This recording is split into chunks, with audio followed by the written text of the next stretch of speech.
एक दिन एक अमीर व्यापारी किसी काम से एक गांव में जा रहा था। बारिश का मौसम था, झमाझम बारिश हो रही थी और रास्ते में जगह जगह गड्ढों में पानी भरा हुआ था। अचानक रास्ते में गाड़ी खराब हो गई। व्यापारी के साथ कोई नहीं था। उसने गाड़ी सड़क किनारे खड़ी कर दी और किसी वाहन का इंतजार करने लगा। लेकिन घनघोर बारिश और तूफान की वजह से सड़क सुनसान था। शाम ढलने लगी तो व्यापारी को चिंता सताने लगी। अचानक उसने देखा एक गरीब व्यक्ति साइकिल से गुजर रहा है। सड़क किनारे अपनी गाड़ी में बैठे बैठे उसने साइकिल सवार को आवाज देकर रोका और पूछा कि कहीं कोई गाड़ी का मैकेनिक मिल सकता है क्या। साइकिल सवार ने बताया कि इतनी बारिश में दूर दूर तक उसे कोई मैकेनिक नहीं मिलेगा। यह सुनकर व्यापारी चिंतित हो उठा।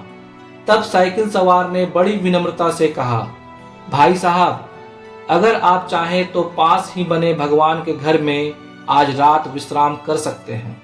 वहां आपको रहने की सारी सुविधाएं मिलेगी। व्यापारी राजी हो गया।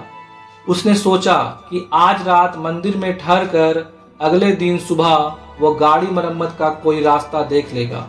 साइकिल सवार ने उसे अपनी साइकिल पर बिठाया और चल पड़ा। थोड़ी देर में दोनों एक छोटे से मकान के सामने पहुंच गए।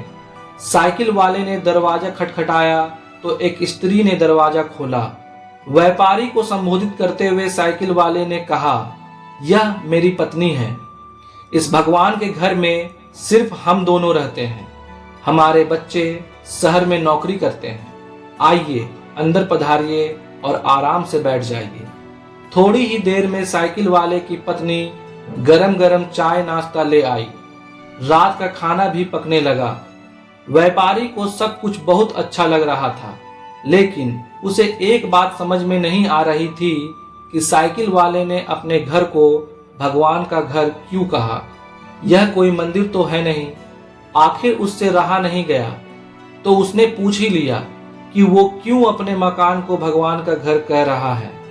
लोग तो अक्सर यही कहते हैं कि मेरे घर में भगवान विराजमान है, या मेरे घर में भगवान के लिए पूजा घर बनवाया है, या मेरे घर में भगवान आए हैं। यह सुनकर साइकिल वाले व्यक्ति ने कहा, हाँ, आपने ठीक कहा।